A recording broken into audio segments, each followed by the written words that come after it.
Et nous avons l'honneur de recevoir son Excellence, le ministre Modero du Congo. Bonsoir. Bonsoir, madame. Alors, nous sommes très heureux de vous recevoir sur le plateau. Et ce soir, nous voulons avoir un peu le retour d'un événement grandiose. On a vu que Congo n'est pas resté au Congo, mais le Congo s'est déplacé en Europe. Et dans un pays qu'on appelle l'Espagne, le pays de la sangria, le pays de la paella. Et du 19 au 21, sous le haut patronat de notre honorable et son Excellence le Président Tshisekedi, vous avez été son représentant sur le territoire de l'Espagne. Le roi de l'Espagne, je pense, a été vraiment très heureux de faire la découverte avec tous les Espagnols du Congo. Alors dites-en-nous plus, comment s'est passé cet événement, monsieur? Merci. Apporter une petite correction, le président c'est Félix-Antoine Tshisekedi. Bon, c'est le fils d'Étienne et le président actuel de la République démocratique du Congo. Nous venons d'Espagne où nous avons représenté le pays dans le cadre de FITU et Investo, des grands événements qui regroupent le pays du monde pour présenter leurs produits touristiques et présenter les opportunités d'investissement dans le secteur du tourisme. Voilà. Et à la clôture, nous avons fait ce qu'on appelle la Nuit du Congo, où le Congo a organisé une journée spéciale, un peu exclusive pour la RDC, où nous avons présenté les plans d'industrialisation de la RDC et les opportunités d'investissement dans le secteur du tourisme. Très bien. Alors, nous savons que l'événement a eu lieu dans la grande ville de Madrid, qui compte plus de 3000 habitants. Alors, le retour des Espagnols, vous avez eu quelques retours des investisseurs sur place. Quel a été le retour? C'était pas simplement attendre les retours. L'objectif, c'était d'abord de replacer le nom Congo dans la sphère internationale du monde du tourisme et aussi du monde des investissements. Certes, aujourd'hui, le Congo a bénéficié quand même des grands investissements dans le secteur minier, mais la réputation du Congo en termes de destination est restée toujours dans l'index rouge de l'Organisation mondiale du tourisme. Mon rôle comme ministre du tourisme, c'est d'aller dire à ces gens, et lorsqu'un pays est dans le vert sur le plan des investissements et sur le plan disons des investissements miniers, où nous regroupons plus de 15 à 20 000 expatriés qui travaillent dans ce secteur sans être inquiétés, ça veut dire que ces expatriés sont arrivés par l'avion, donc c'est le voyage. Ces expatriés ont passé nuit dans nos hôtels, c'est le tourisme, ils ont mangé congolais, et cette réputation d'être le premier pays producteur du cobalt doit changer pour devenir la première destination du monde, car nous avons la première matière du monde pour ce qui concerne la fabrication de véhicules électriques qui demandent du cobalt et des batteries. C'est cette philosophie qui est évoquée au niveau, qui est prêchée au niveau du gouvernement, s'il faut le dire. Et je me suis fait accompagner de mon collègue de l'industrie qui a présenté ses plans et les opportunités. Ça a été une réussite. Et après, la soirée a présenté ce que nous avons aujourd'hui comme un autre produit touristique, donc ça veut dire la rumba, qui est déclaré par l'UNESCO. S'il y a des Congolais qui souffraient d'un complexe pour parler de notre culture ou de notre musique, aujourd'hui, l'UNESCO a validé que cette musique est une richesse et cette musique est un patrimoine. Donc, voilà, même au niveau du gouvernement, nous devons nous approprier et dire, nous sommes fiers d'être le pays de la rumba. Venez à Kinshasa, vous trouverez l'originalité de la rumba. Ce n'est pas nous, c'est les experts de l'UNESCO qui l'ont déclaré. Comme nous ne sommes pas seuls à bénéficier de ces produits, donc nous sommes en concurrence avec nos voisins de Brazzaville, ne restons pas derrière, soyons fiers de les présenter au monde comme produits, afin que ça attire les gens vers notre pays. Magnifique. Donc j'ose croire que les Espagnols ont vraiment apprécié la rumba, sachant que ça se rapproche un peu de leur musique aussi latine. Donc je pense que ça a dû être un moment très apprécié. Et je pense que très bientôt, sur le territoire du Congo, nous allons découvrir et recevoir beaucoup d'Espagnols. Donc je pense qu'aujourd'hui, ça ne va pas s'arrêter là. Bon, déjà, ma question, ce serait, quelle a été votre motivation de commencer par l'Espagne et pas un autre pays d'Europe? L'Espagne, parce que c'est le siège de l'Organisation mondiale du tourisme. Et à mon arrivée au ministère, on a bousculé les choses. La section Afrique de l'OMT, la RDC occupe la seconde place. Donc ça veut dire que je suis vice-président du bureau Afrique de l'OMT. Il y a 2 vice-présidents. La Côte d'Ivoire a la présidence.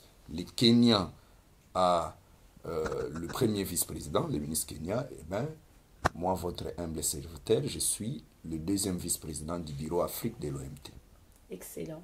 Beaucoup de téléspectateurs, dont des jeunes de la diaspora ou d'autres, plusieurs personnes ont pu apercevoir, voir cet événement, en entendre parler. Et la question que tout le monde se pose, quel est le prochain salon? Dans quel pays on va représenter le Congo? Les salons du tourisme dépendent de politiques intérieures de différents pays. Comme membre de l'OMT, je pense que ce qui viendra après, nous nous sommes concentrés sur le plan international. Vraiment, on a fait beaucoup de déplacements en Europe, tout comme en Afrique. Mais mon retour au pays, nous allons nous concentrer sur le tourisme interne. Ça veut dire, nous voulons présenter un produit propre. L'image a été ternie. Lorsqu'on parle du Congo, on parle souvent du Grand Nord. Et dans le Grand Nord, les gens pensent que l'ensemble du Kivu est en guerre, alors que c'est un territoire qui s'appelle Beni. Et ça a pris du temps. On ne pouvait pas laisser les autres parler à notre place. Et nous décidons d'abord de vulgariser sur le plan interne et chaque fois de sortir lorsque l'opportunité est là pour aller dire le Congo qu'on vous présente sur la carte comme pays de guerre. Le Congo n'est pas pays de guerre. Le Congo a des problèmes comme d'autres pays, mais le Congo a aussi des solutions et des opportunités pour ceux qui veulent venir investir ou pour ceux qui veulent venir que pour leur plaisir découvrir un pays magnifique. Ah bon, c'est génial. En tout cas, je le confirme, un pays magnifique que j'ai visité pour la première fois en 2021. Alors, ma dernière question au ministre, comme c'est le ministre, pouvez-vous nous dire après qu'il nous est rassuré qu'il y a de la sécurité, donc vous pouvez aller avec vos enfants, vos maris, vos amis au Congo. Quel est l'endroit, le meilleur endroit à visiter dans le Grand Congo? Vous savez, le Congo, c'est un pays magnifique où chaque province a une réserve naturelle ou un aire protégé qu'on appelle les différents parcs.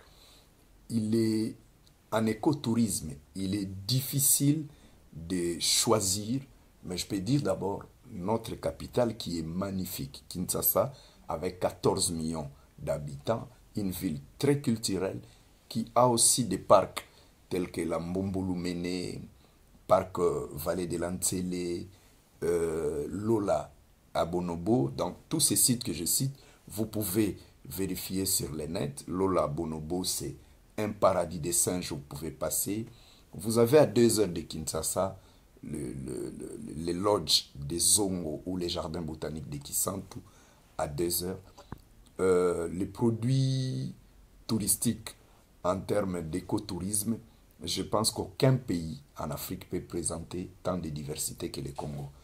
Il y a des pays dans les 5 qui n'ont qu'une exclusivité. Si vous allez en Afrique australe, sans citer les pays, vous verrez, on va vous présenter beaucoup plus les lions et les éléphants. Les 5 animaux qu'on appelle Big Five, donc l'hippopotame, crocodile, éléphant, si je ne me trompe pas, hippopotame, crocodile, éléphant, le buffle d'Afrique et le buffle d'Afrique et le zèbre. Vous trouverez au Congo, en dehors de ça, les Congo te proposent les bonobos, la lissoula, les lamantins dans les parcs mangroves de Mwanda.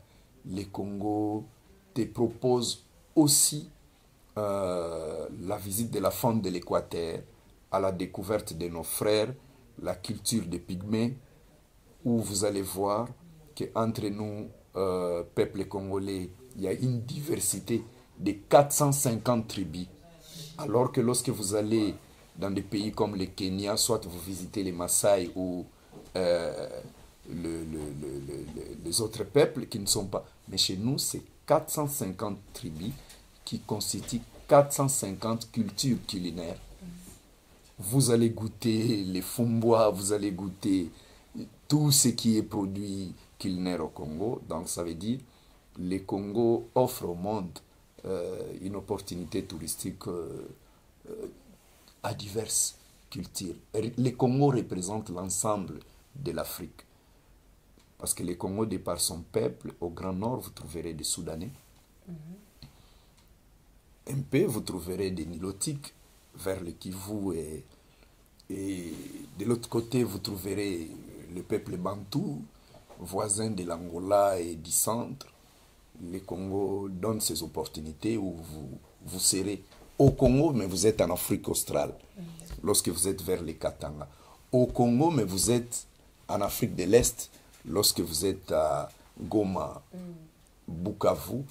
Au Congo, vous êtes un peu au nord-ouest de l'Afrique, lorsque vous êtes à Lissala et Bumba. Et vous trouverez en Afrique centrale, vous vous retrouverez en Afrique centrale, lorsque vous êtes au Congo central ou à Kinshasa, sa capitale. Dans le Congo présente aujourd'hui une destination meilleure au monde en termes d'écotourisme, surtout en cette période de post-Covid-19, où les gens cherchent un peu à respirer l'air frais, où les gens cherchent à rencontrer la nature pure. Donc voilà, parce que je suis payé pour parler positivement du Congo, nous sortons aussi pour vendre l'image positive du Congo.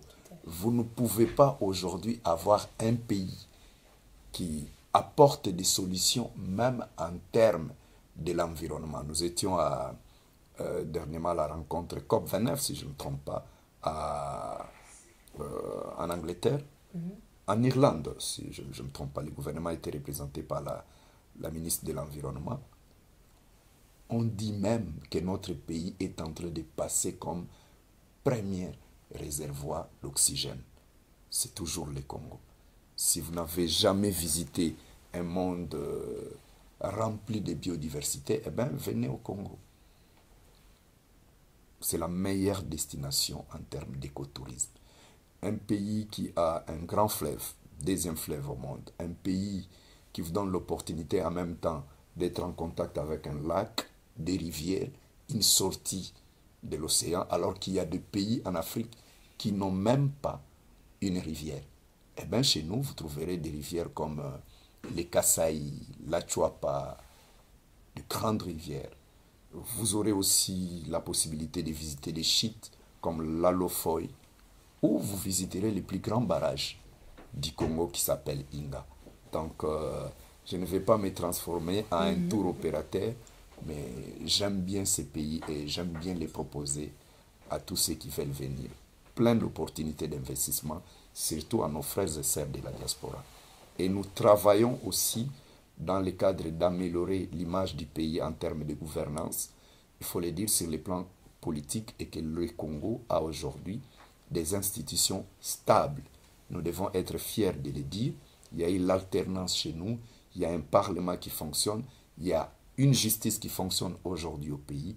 L'ensemble des résultats du travail politique garantit aussi les investisseurs de venir dans un pays où le président n'est pas arrivé par coup d'État, où les institutions fonctionnent, où la justice est indépendante.